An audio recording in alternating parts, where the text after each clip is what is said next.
Hi, this is Katie from Katie Loves Classic Books, and I'm here today with my April wrap-up.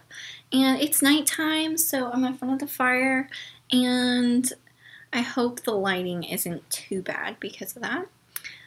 Anyways, let's get to the books. So, the first book that I read this month was Elijah's Mermaid by Essie Fox, and this was published in 2012. This is a historical fiction novel that is set in Victorian England, and it follows three orphans.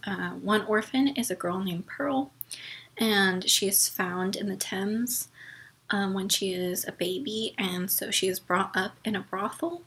And then the other two orphans are twins, Elijah and Lily Lamb, and they are brought up by their grandfather after he finds them in an orphanage. And these three characters meet one day in London when they're children, and so their fates sort of intertwine, and the story goes from there. Pearl has webbed feet. She was born with that deformity, so she is sold to be an artist's muse instead of a prostitute, and he kind of obsessively paints her as a mermaid.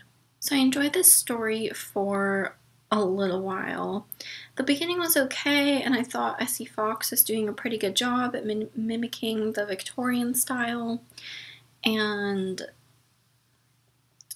I thought the story was interesting, and then it kind of started to disappoint me halfway through.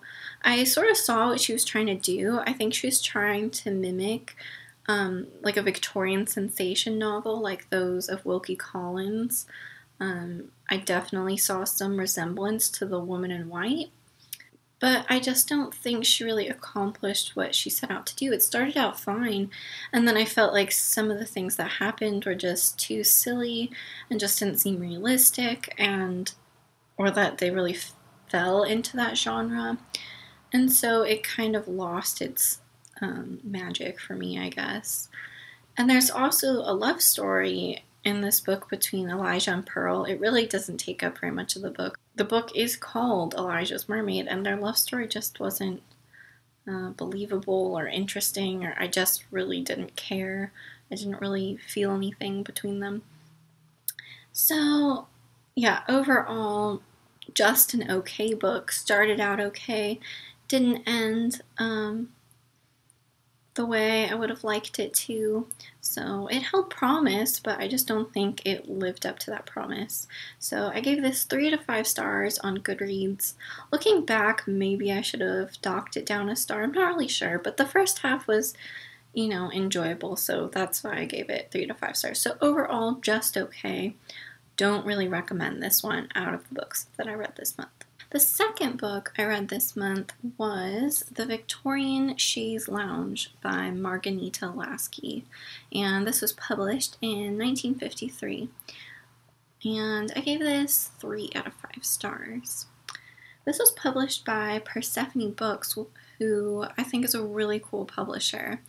They publish books by female authors from like the first half of the 20th century that have kind of been forgotten, and so they bring them back in print, and I think that's really cool. I really like publishers who do stuff like that. This is the second book I've read that has been published by them. So this is a very strange little time travel story. It follows a woman in the 50s named Melanie, and she's recovering from tuberculosis. And she's resting one day on her antique chaise lounge, and she takes a nap. And when she wakes up from her nap, she is in the Victorian era, but she's not in her own body. She is in a woman named Millie's body. And she is Millie, yet she is still Melanie, so Millie is like some sort of alter ego of hers, I guess. And what follows is a very strange story and a very claustrophobic one. And Melanie and Millie's lives parallel each other, just in different eras. So they're dealing with very similar circumstances, but it's playing out differently because of the differing time periods. And so you see the the difference between the two time periods, although they both feel very claustrophobic. The overall tone of this book just kind of makes you feel very claustrophobic. It also reads very much like a play, and it would make a really good play, I think, actually, because it mostly takes place on the chaise lounge. And when Melanie wakes up in Millie's body in the Victorian era, there's just like this cast of characters that keeps coming in and out and talking to her, and she's putting the pieces of this life together. And yeah, so it read very much like a play and would have made a good play, would still make a good play. This wasn't really something I would love, though. It wasn't badly written, so it was a better 3 stars than for Elijah's Mermaid. So it wasn't badly written, it was interesting, it's just not something I would fall in love with, you know? So, an interesting read, not my favorite, but if you're interested in checking it out, not a bad idea. The third book I read this month was The Night Circus by Erin Morgenstern. And this was published in 2011, and I gave this 5 out of 5 stars on Goodreads. So, this follows a circus that is only open at night, and a competition between 2 magicians, and their fates are intertwined with the circus. There was real magic in this book, which I wasn't expecting. I thought it was just going to be like a circus magician kind of book, but not an actually magical one, but there was real magic in this, which was nice, and it was just one of those really lovely, magical, fun reads, to be perfectly honest. I thought Erin Morgenstern did a beautiful job at world building, and the world of the Night Circus that she created was just so lovely and palpable, and one that you could get lost in while reading, which was a nice change. And I believe Erin Morgenstern is a sort of artist in real life, and you can tell she has like a lovely aesthetic sense as you're reading her descriptions of the Night Circus and just sort of all the stuff she comes up with. And so I just really enjoyed this. It was just one of those really magical, fun reads that I thought was done really well. I didn't think I'd like this going into it, to be perfectly honest. I had it sitting on my shelf for a while, and I picked it up initially because it was getting such good reviews a while back. It seemed like everybody was reading it and everybody had wonderful things to say about it. And so I picked it up, but then I guess just sort of the mood I was in and the last couple books I had read that were just kind of mediocre, I was thinking that this was going to be cheesy and not worth picking up. But I was wrong, because this was really lovely. It was fun but beautifully done, and just a lovely read. So I do recommend this if you are one of those people that haven't read it yet and you would like to. The fourth book I read this month was 2 on a Tower by Thomas Hardy. This was published in 1882, and I gave this 4 out of 5 stars on Goodreads. This follows a love story between an older woman, Lady Constantine, and a younger man, Swithin St. Cleeve. And their love story is set against a backdrop of astronomy and space and the universe. The relationship between Lady Constantine and Swithin is complicated and hard because of age difference and class difference, amongst other things. And so you've got the struggle of their relationship, and then you've got that against the backdrop of the astronomy, and I really enjoyed the astronomy aspect. And that's actually what got me to pick up this book in the first place. I read one other book by Thomas Hardy, Tess of the D'Urbervilles, and I really loved that one, and I almost went for another one of his more popular novels, which I definitely want to read, like Far from the Madding Crowd or Jude the Obscure. But I went for this one because it sounded interesting with the inclusion of astronomy. Anyway, so there's their relationship, and it's set against the backdrop of astronomy. And so you get this really interesting juxtaposition of the vastness of the universe and all that is against like the smallness of human affairs, although they may be heart-wrenching. and it was really interesting. I really liked the first half, and I didn't like it as much as it went on because some of the events became really absurd. But you could tell that the absurdity was intentional, which I liked, especially after the fact. I really liked it after the fact. The more I thought about it, I really liked it because you can tell he's sort of showing like how absurd that all these societal standards are and all these things when placed against the vastness of the universe and just all these things we get caught up in when there's so much more, and the smallness of our lives. I don't know how to explain it very well, but yeah, so this was really interesting and really made me think after the fact, and while this isn't Thomas Hardy's absolute masterpiece, it's a very interesting book he wrote here, and I quite liked it, even though I didn't absolutely love it. So yeah, so I recommend this if you've read Thomas Hardy and this sounds interesting to you. If you haven't read Thomas Hardy, Tess of the D'Urbervilles is a wonderful place to start because that is quite a masterpiece of his. So there's that. The fifth book I read this month was my poetry collection for the month, and that is Some Planet by Jamie Mortera, also known as John Mortera. And this collection was published in 2015. This was published by the small poetry press called Yes Yes Books. And I think I'll put a link to this in the description box down below because I could only find this on the press's website. So if you're interested in this collection, go check it out. So this is quite an experimental poetry collection. There are poems that are, have like a normal format, but there are some that are really fun that are flow charts and paper fortune tellers, and there's one that's made out of Bible verses from a hotel Bible. So fun stuff like that. It isn't all, I'm making it sound like it's super fun, but it's serious, and especially as the collection goes on, it does tug at your heartstrings and you can feel the human emotion. There is a sort of theme running through it of outer space and the universe, but it's not prevalent in all of the poems.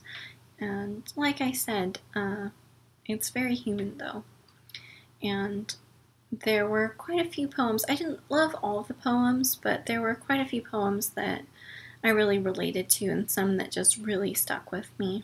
My favorite was one called I'm Trying to Tell You.